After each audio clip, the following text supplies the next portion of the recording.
Hi everyone, James Blacklaw's JB Commercial Finance. It is Thursday the 21st of May.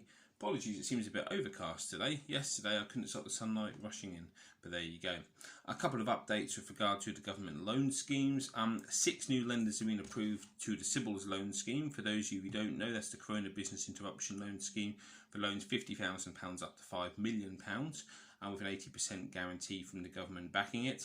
Those 6 new lenders are Bibi Financial Services, Iwaka Scania Financial Services, Triodos Bank, hope I got that right for there, Ulster Community Investment Trust and Woodford Trade Bridge. You can probably tell from my sort of reaction and pronunciation of a couple of those that a couple of them I've never heard of, and bearing in mind that's my job to hear of them, I can't help wonder if they're going to have much of an impact on the market. The ones which do sort of make me think they might have an impact are Bibis, who, as you're probably aware, are one of the largest, if not the largest, invoice discounting and factoring company in the country. And let's see how they work it, because if they work it right, they could do very well. And Iwaka, who are an unsecured lender, who do an awful lot of short-term lending, credit limits, flexible credit facilities. Done an awful lot with them over the last 3-4 years.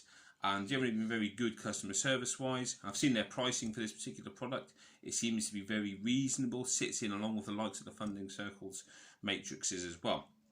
My only concern is that these guys might be a bit late to the party, in that anyone who wanted the CBILS loan has gone for a bounce back loan just because they need the cash, and that's easy. So let's see how that evolves, because hopefully the rules will be relaxed and people can have more than one facility. Otherwise, I think they could be a bit late to the party and it could be a bit of a damp squib.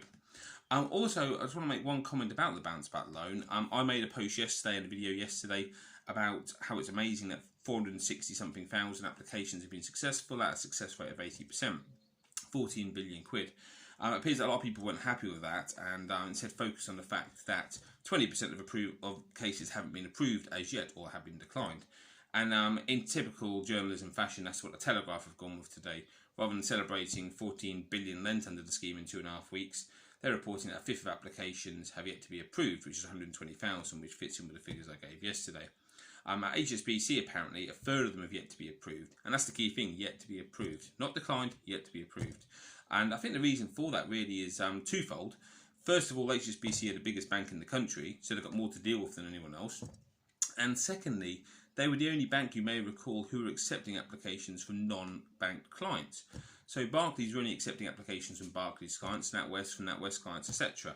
HSBC gave the option of you applying to them, even if you banked with Barclays, NatWest, or one of the banks who weren't accredited for the scheme. So then they had to go through some additional checks with regard to money laundering, checking on KYC stuff, passports, whatever. So yeah, they do take a little bit longer, which has obviously led to a backlog, led to some delays, and it's led to some of those applications taking longer than they should be taking. I bet they regret taking those applications now. I'm not going to sit here and penalise the bank who are trying to help everybody rather than just their own customers and then moan about it. Next time they won't, and let's see what happens then. So that's a little bit frustrating that everyone's on their case, and I'm no fan, but come on, they were the ones who tried to actually help non-bank clients. So they're the news for today. Hopefully we'll start seeing some positive feedback on the bounce back loan scheme from the press, because at the moment it's starting to grind my gears, as I know a lot of press activity is during this crisis. But new lenders on the CBILS loan scheme, it's evolving, it's all going and finding its path, and hopefully some of these new lenders will fill the gaps that the banks couldn't with this scheme, which so far, with only 40,000 acceptances, has been a bit of a flop. If you've got any questions, please put them in the comments below. Please like and share this. It's good information for people in the industry who want to keep up to date. I'm James Blacklaws. Have a great day, everyone.